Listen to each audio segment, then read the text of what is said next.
Uno de los temas que ha estado presente con fuerza en los procesos que desde el 2006 iba adelante el presidente Evo Morales, innegablemente ha sido el tema educativo. El tema educativo como uno de los temas que había sido posesionado en el periodo anterior, en el periodo neoliberal, como uno de los referentes, como uno de los temas que estaban dirigidos a reestructurar la sociedad en la concepción del consenso de Washington y en las concepciones neoliberales. Es por eso que este tema, el tema de la ley Avelino Ziñani Elizardo Pérez, se ha ido poniendo como uno de los temas de debate desde el 2006, cuando se inicia el proceso del Congreso educativo, y a la actualidad que estamos ya en la fase de implementación.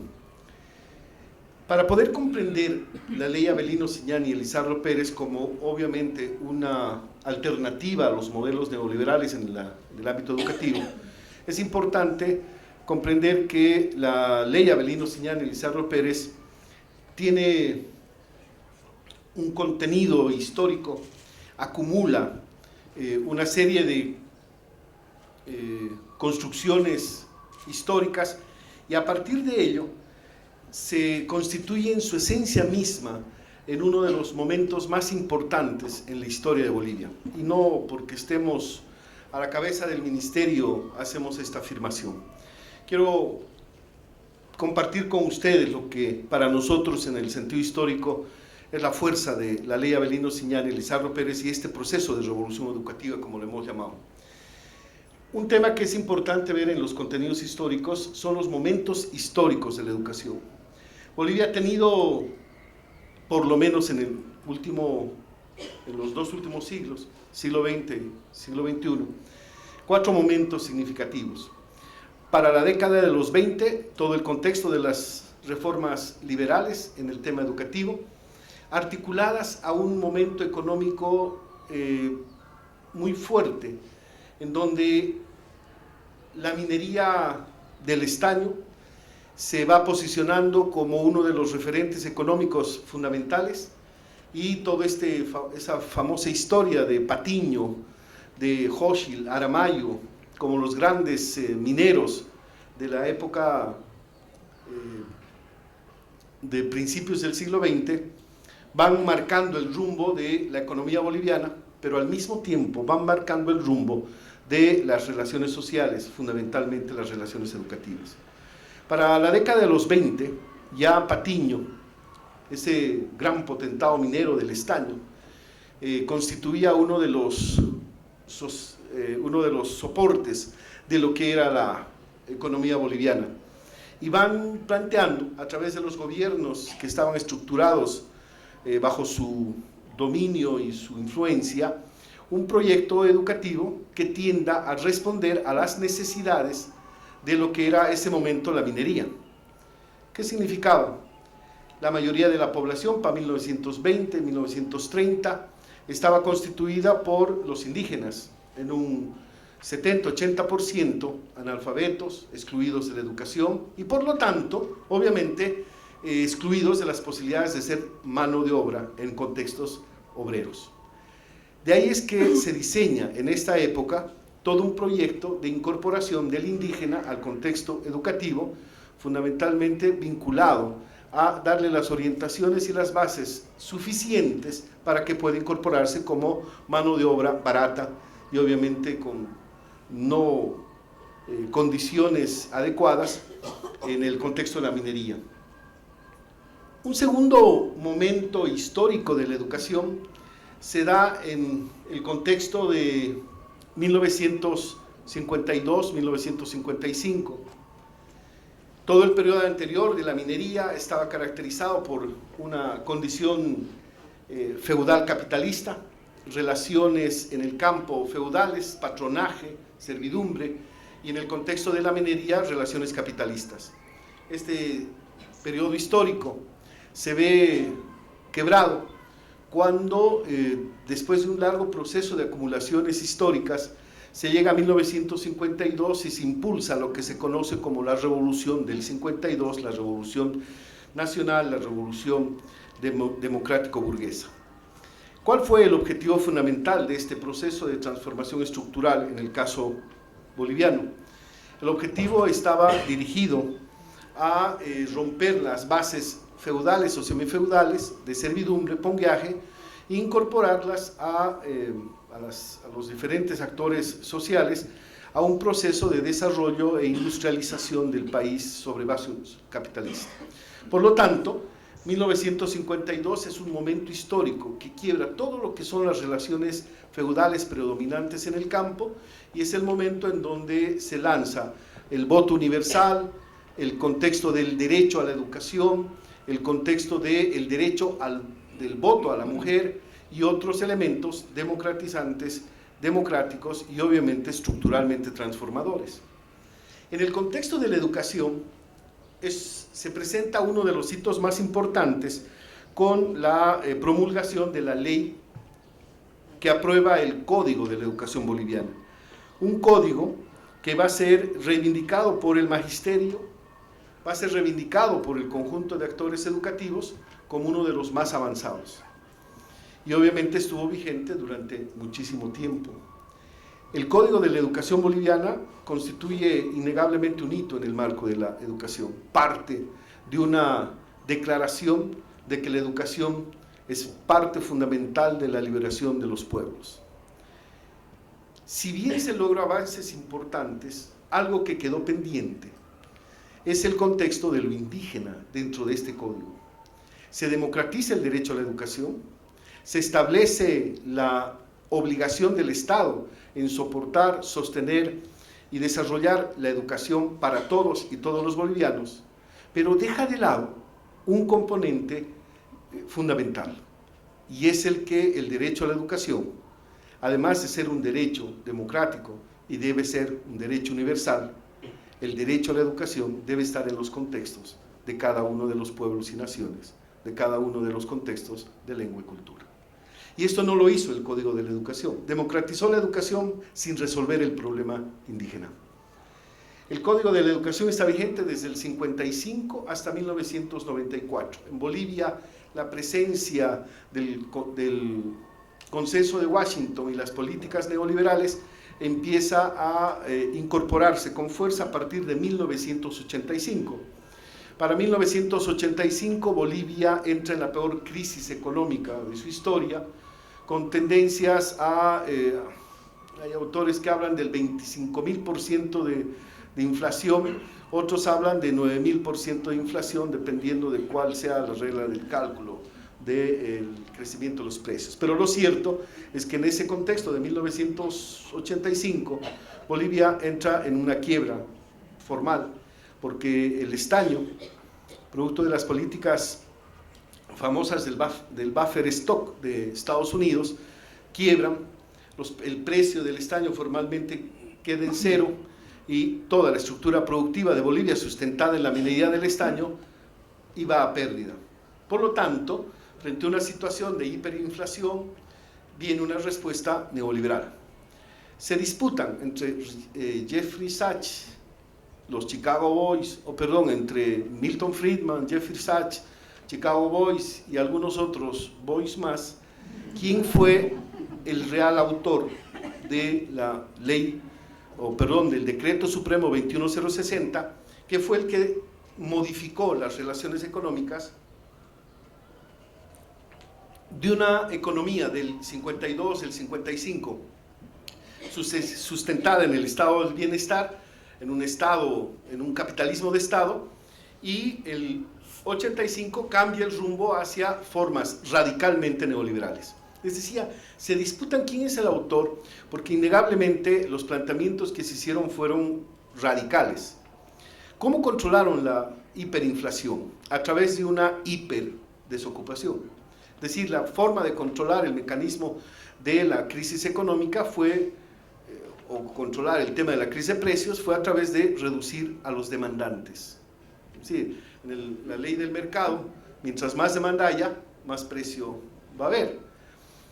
Si no hay producción y hay muchos demandantes, innegablemente va a venir una situación de crecimiento de precios. Bueno, ¿cómo controlamos eso?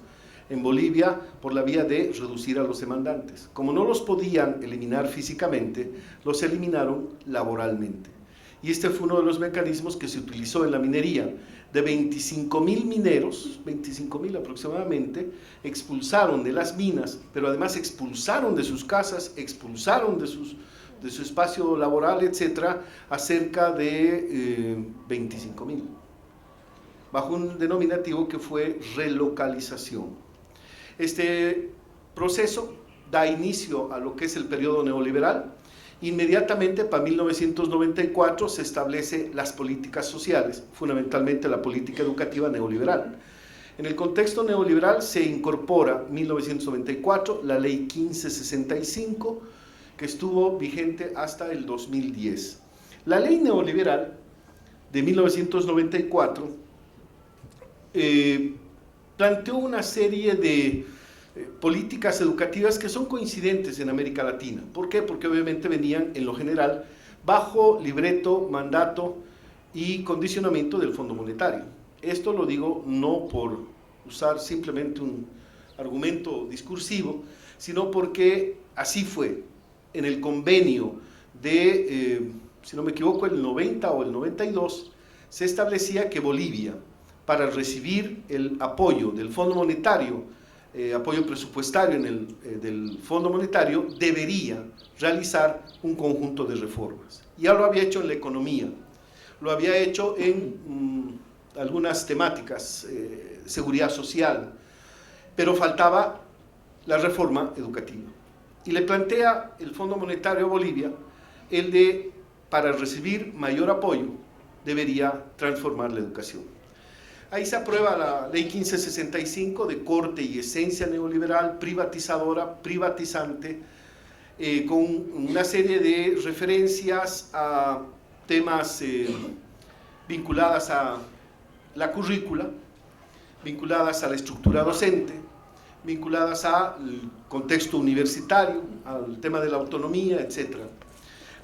El resumen muy sintético está referido, para poder comprender por qué llegamos a la ley Avelino Cignani, está referido a que esta ley, la 1565, de reforma educativa de contexto neoliberal, buscaba el de aplicar, y así de la manera más sencilla, porque así está escrito y reproducido, lo que Milton Friedman planteó en su texto Libertad de Elegir, donde decía, si nosotros le damos gratis todo a alguien, no lo va a valorar. Pero si le cobramos aunque sea $1, lo va a comenzar a valorar. Y obviamente, bajo esta concepción, plantearon que en Bolivia, por lo menos, deberíamos cobrarles $1, o $2, o $3, o $10 a los padres y madres de familia, y etcétera, a toda la sociedad, para que puedan valorar lo que el Estado hacía al prestar un servicio como era el servicio de la educación. Y se pone con fuerza el sentido de servicio a la educación. Mañana decía en la conferencia o en un diálogo, en un encuentro con los estudiantes y con algunos dirigentes, que en el contexto de Bolivia el tema de los denominativos de las instituciones estaban vinculadas a esto.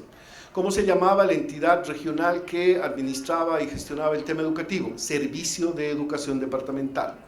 Por lo tanto, la concepción que se tenía de que era la educación un servicio que brindaba el Estado.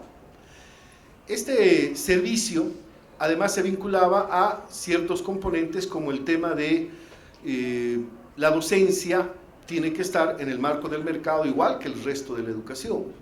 Se aperturan procesos de liberalización de la educación, se promueven procesos de municipalización, que gracias al componente y al trabajo de muchos intelectuales, maestros, muchos revolucionarios chilenos, revolucionarias chilenas, nosotros logramos tener documentos de la municipalización de la educación en Chile, y sobre la base de eso nos sirvieron de instrumentos de lucha contra este intento de la municipalización. Quedó obviamente inconcluso este proceso de municipalización en el caso boliviano.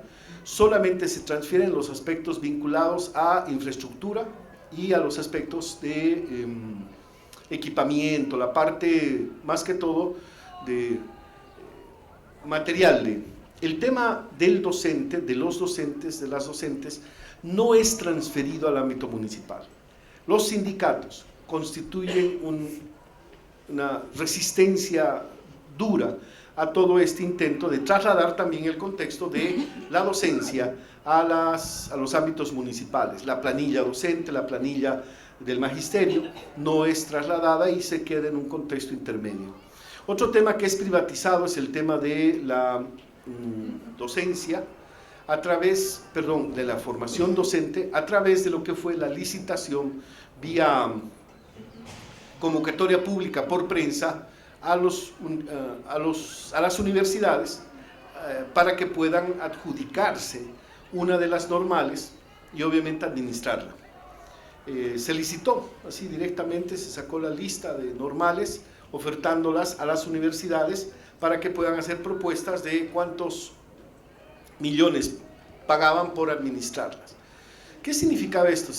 Por más que la universidad pública autónoma se hizo cargo de varias, se licitó a universidades públicas autónomas, pero también a universidades privadas. Por lo tanto, la normal de Guarizata era administrada por la Universidad Privada de San Francisco de Asís, mientras que la normal de Simón Bolívar era administrada por la Universidad Pública Autónoma de San Andrés. Allí, lo de los santos es pura coincidencia en las universidades. Ahí es donde viene el tema de una desestructuración de la formación docente para el magisterio. Viene una suerte de desestructuración curricular, desestructuración institucional, desestructuración del perfil, desestructuración de los objetivos, de todo. Y encontrábamos que en la normal de Simón Bolívar, administrada por la Universidad Mayor de San Andrés en La Paz, se formaba un maestro para primaria bajo un enfoque, bajo una carga horaria, bajo un perfil, etc. Y teníamos un determinado maestro o maestra de primaria. Y la normal de Enrique Finot de Santa Cruz era administrada por la Universidad Evangélica y tenía otro enfoque, otra mirada, otro perfil, otra currícula, otra carga horaria. Se desestructura y ahí encontrábamos después de mucho tiempo maestros que fueron formados como maestros de física para secundaria, maestros de química, maestros de biología, y de pronto encontrábamos en otro espacio que había maestros de físico-química, maestros de físico-matemática, maestros de química-biología. Ese fue el resultado de un proceso de licitación, desestructuración y obviamente neoliberalización de las normales. ¿Cuál era la intención históricamente revisada? Desestructurar el propio Estado, la propia sociedad, desestructurar el sistema educativo, hacerlo vulnerable a lo que podían ser espacios de control y obviamente a partir de ello de llegar al objetivo estructural que era el de hacer de la educación un negocio. Eso fue lo que nos dejó el neoliberalismo, la reforma educativa de la ley 1565 de 1994, del consenso de Washington, etcétera, etcétera. Pero este tema obviamente nos dejó además serios problemas en la educación. Ustedes han escuchado hablar de Oppenheimer, este señor de Estados Unidos, creo que es cubano, no me equivoco, Andrés Oppenheimer. Pero obviamente es un referente, sí, eso es de hecho, está además articulado a eso. Y de pronto, o sea, es cubano, pero de los gusanos, no de los compañeros cubanos, de los hermanos cubanos. Entonces, este señor un día, hablando de la prueba PISA, estas pruebas estandarizadas, tomó una declaración del ministro de Educación, Roberto Aguilar, que hizo en el sindicato de maestros de la Argentina, que hice yo en el sindicato, donde hacía toda esta explicación, pero los compañeros del sindicato de la Argentina, el CETERA, pusieron el titular. Lo pusieron, ministro de Educación de Bolivia, indica que el PISA es neoliberal. Lo sintetizaron en esa idea, que en el fondo es cierto, pero obviamente tiene una explicación y una argumentación.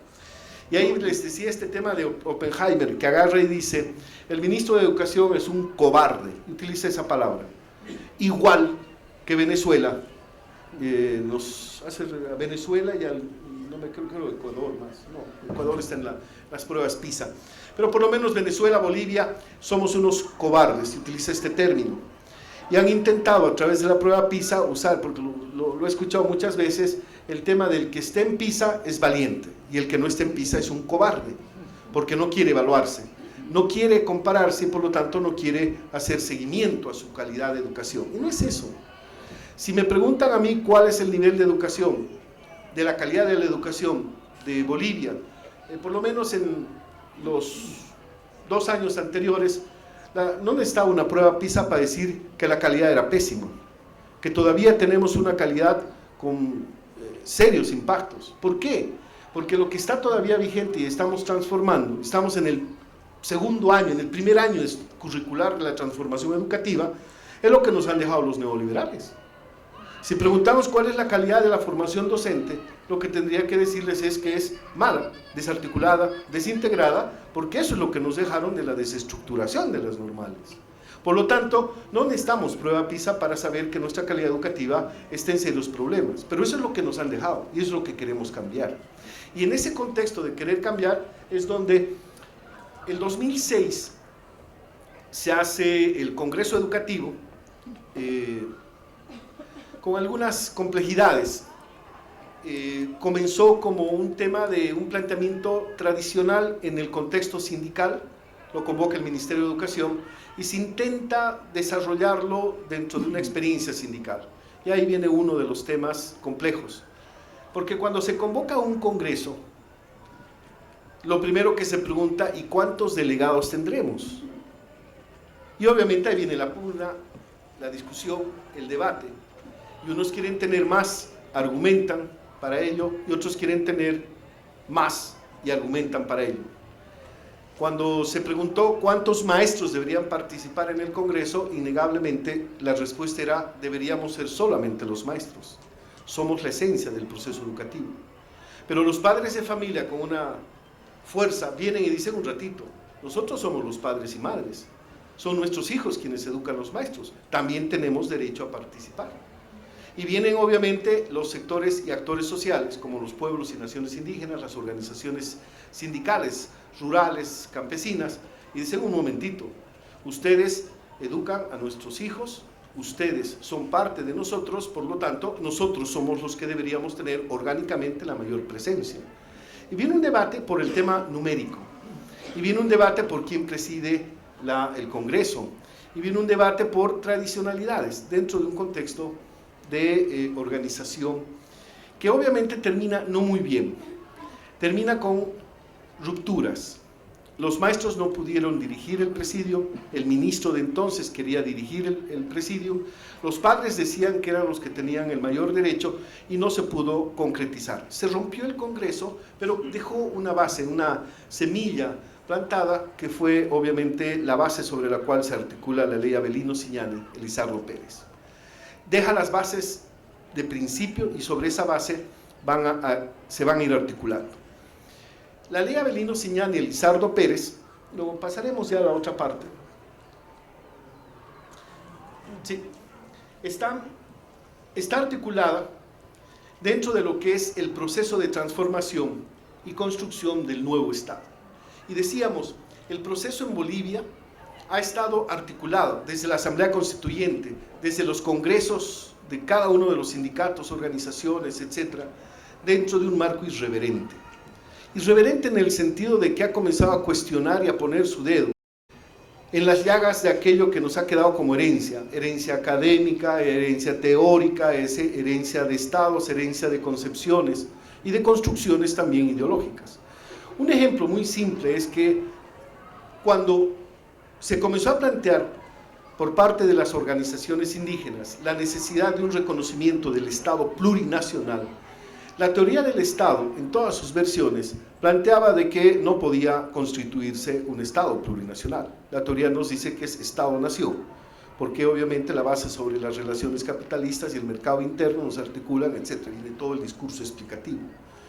Y de pronto los sectores indígenas, que fueron los que con mucha fuerza en la Asamblea Constituyente comenzaron a cuestionar estas tradiciones, estas tradicionalidades, comenzaron a plantear un tema de irreverencia frente a lo que estaba preestablecido. La teoría del Estado hegeliana o weberiana, o la teoría incluso marxista, nos plantean que la respuesta a los indígenas, ¿y quién lo dice?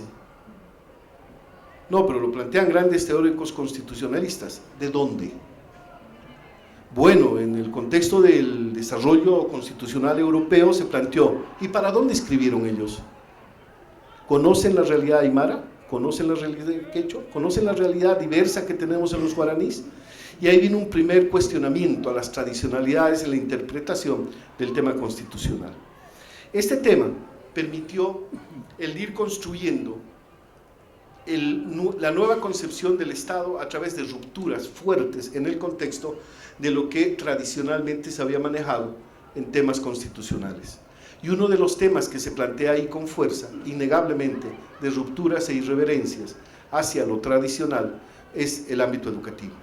En el ámbito educativo se incorporan con fuerza tres componentes, y con esto termino. Un componente, si podemos pasar directamente a un componente, es el tema de la necesidad de la participación social, de la participación plena de todos los actores en el proceso educativo. Este es el artículo 2 de la ley Avelino Siñani Lizardo Pérez, que recupera obviamente lo que la Constitución había sido planteada. El primer principio que se plantea en la ley es que debe haber participación social. Y dice el contexto, el proceso educativo está articulado en la participación o con la participación de todos los actores educativos, padres y madres de familia, comunidades, sindicatos, organizaciones, etc. Esta es la esencia, la médula, en lo que fue la construcción de la ley Avelino Siñani, en un enfoque descolonizador, despatriarcalizador y, usando el des solamente como ayuda y muletilla, desneoliberalización, desneoliberalizador. Ese es un poco el sentido. La participación social es la que permite enfrentar con fuerza lo que el neoliberalismo intentó hacer por la fuerza.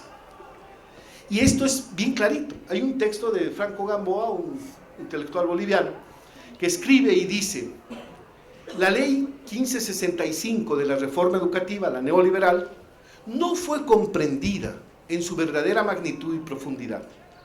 Por ejemplo, dice él, los maestros y maestras, como siempre enfrentados en defensa de sus privilegios, enfrentaron la ley. También los padres y madres de familia, influidos por los maestros, no comprendieron la ley. Los políticos no comprendieron la ley. Los alcaldes no comprendieron la ley.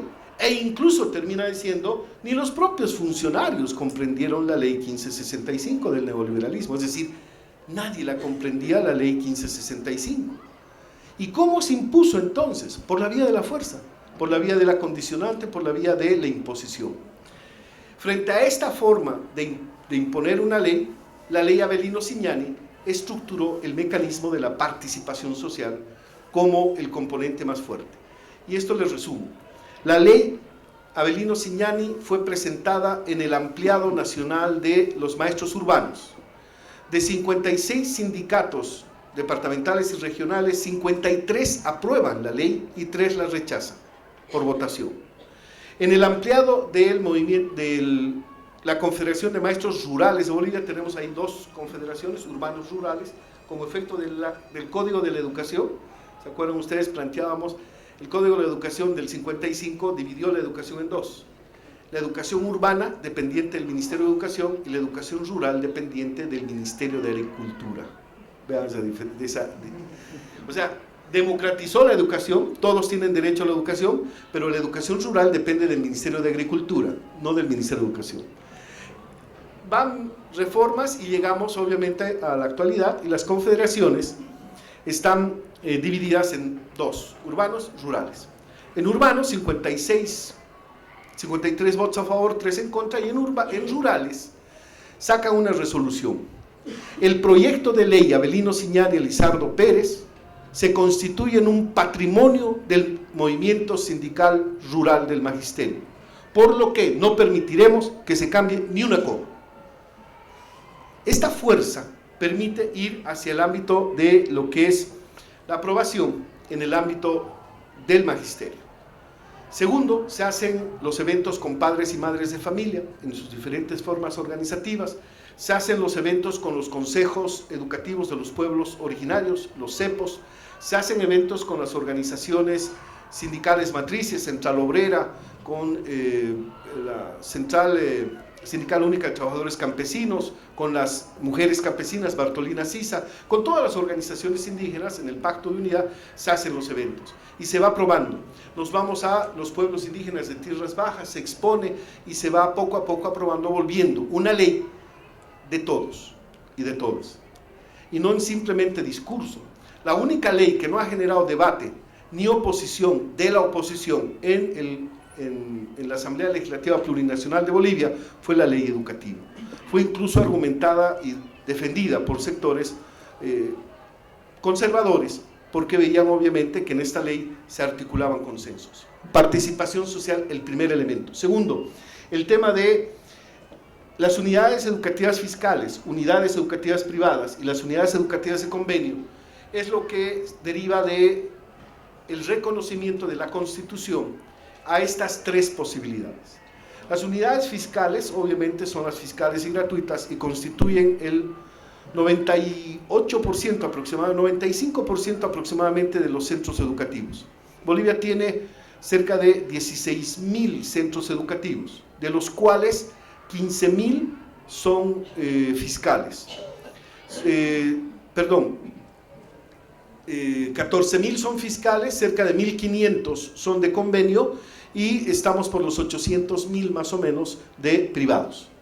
De 15.000 fiscales existen en este momento 832, si no me equivoco, colegios o unidades educativas privadas, totalmente privadas. Las de convenio sí son más en convenio con la Iglesia Católica, que son la mayoría, en las famosas congregaciones y proyectos educativos, Fe y Alegría, Don Bosco, Escuelas de Cristo, las que tienen mayor significación. Y estas han sido reconocidas en el marco de no cerrarlas ni prohibirlas. Pero algo que sí se ha hecho, y esos son los datos, no los voy a mostrar en términos estadísticos, para el 2005, 2007, 2008, para el 2010 aproximadamente había 1.085 unidades educativas privadas, en este momento 832. Es decir, la tendencia en Bolivia es a cerrarse las privadas, porque obviamente el negocio ya no es tan redondo como era antes. Segundo, ya la educación fiscal ha ido mejorando en sus condiciones de infraestructura. El presidente Evo Morales, por ejemplo, tiene un programa que se llama Evo Cumple, y él recoge proyectos directamente de las organizaciones y los impulsa.